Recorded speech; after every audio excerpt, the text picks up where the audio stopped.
Okay, so to help learn how to relieve some of the stress of daily life, a buddy of mine and I have been hanging out at this Buddhist temple, practicing some of the mind science of meditation, and trying to get a clear mind to better deal with life, which I suck at from time to time.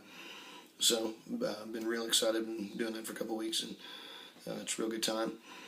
This week, since me and my buddy went to this temple and meditated, I've worked 8 shifts over the past couple of days. I'll go get up at 4 in the morning, go unload the airplane, and then go put a suit on, go hang out at the insurance office and go sell insurance, and then do recruiting. And then in the evenings, I'll go back to the airport and reload the airplane, send it off, and try and go to sleep and read and do whatever, right? And get up in the morning and do it again. And so did all these shifts, and so super excited. It's been going well. I've had a clear mind, so I've been going to work, and life's awesome. This morning I get up and go to unload the airplane. Just groggy, slow. And I'm like, well, I think what I'm going to do is I'm going to go home after I unload this airplane. I'm going to go sleep. I'm going to sleep for like 30 minutes, and it's going to be awesome.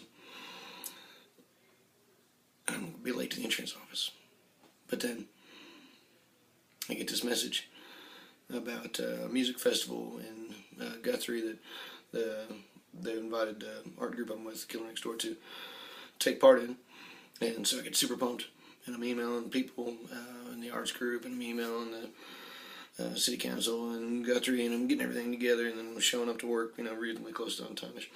And I'm doing real awesome booking, recruiting, getting things done, pitching an idea to the manager about tying the booth in to work on some recruiting and to solicit to get some new leads at the same time, since there'll be a lot of people in the public there. So I think it'll be useful for both the business and the art community. So 2-for-1 special, it's awesome.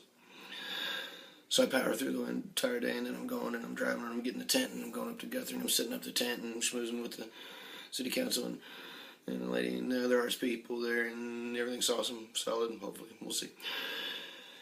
And then I get real tired, and I'm driving back, and it's time to go to the Buddhist meditation. It's time to go to the temple and meet my buddy, and there's traffic, and I'm sleepy, and so I get home, and I'm like, well, I'm gonna fall asleep for like 6 or 10 minutes and rest. Well, the rice is boiling for dinner, and rest, and so I rest. And then I get up, and I'm groggy, but I'm excited, and we're going to go to the temple, and we're going to meditate, and it's just going to be great, and it's going to be awesome. And I get my buddy, and we show up. They usually lock the door right when it starts, but we're a couple minutes late, and they still let us in, and we get to go sit there, and there's maybe 10 people sitting around, and so we're sitting there on opposite sides of the room, and there's just little seat cushions down, everybody's sitting on the floor, and I'm sitting over on a chair up here. And so we do this chanting, and we're chanting, and I'm excited because I've got enough breath to where I can do most of the chants, because I can normally hear myself breathe all the time, and so it's not non-stop, constantly me breathing. And so we get to the silent meditation part, where everybody's silent, and I thought it was for 5 or 10 minutes. And so we're sitting there, and then I hear this lady next to me, and her stomach's growling, and she's mid-50s year old woman, and she's sitting there, and I'm like, oh, okay. Well, anyway, then we get to the silent meditation part, and everybody's quiet, and all of a sudden I hear her breathing, like you normally hear me breathing, just Darth Vader-ish, and I'm like, no, I'm going to focus on my work on doing silent breathing, just working. I use the lower abdomen, push the air in and out, and all of a sudden magically I can't hear myself breathing, so I think I'm doing this awesome meditation.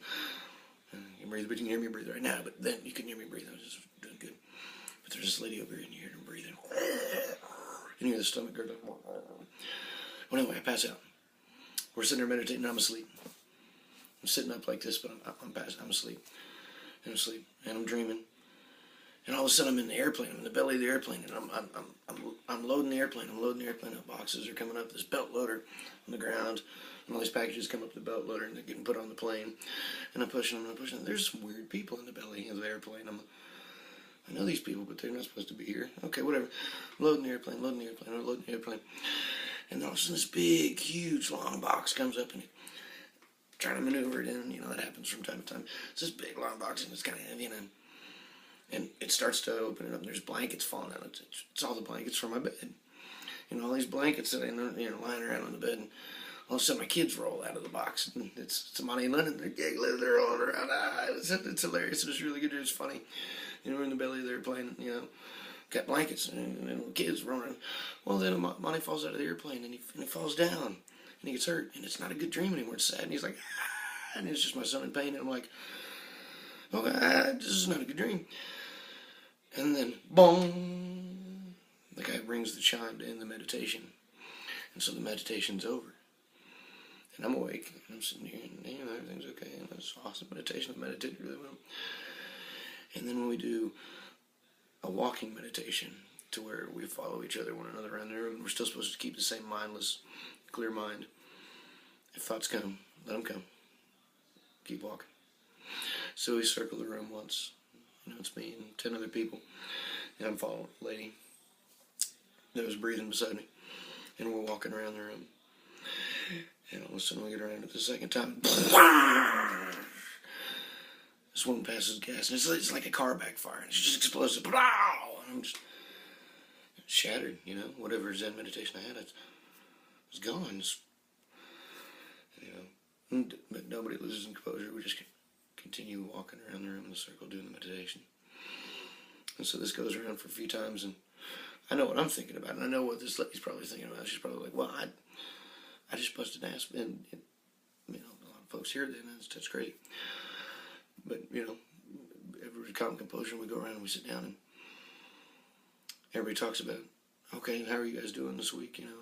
Everybody concerned with thoughts and feelings in your mind, state of mind. And this one guy goes, well, there's a lot of Buddhists in town, it seems like. Is there some sort of convention or a speaker? And the leader of the group goes, well, yes, we have the leader of the group, the guest speaker that's coming to town special. She's sitting right over here. And, of course, it was the woman who little busted ass. Me and my buddy giggled about that at length afterwards. We went and had tea. It was a good time. So I thought I'd share mindfulness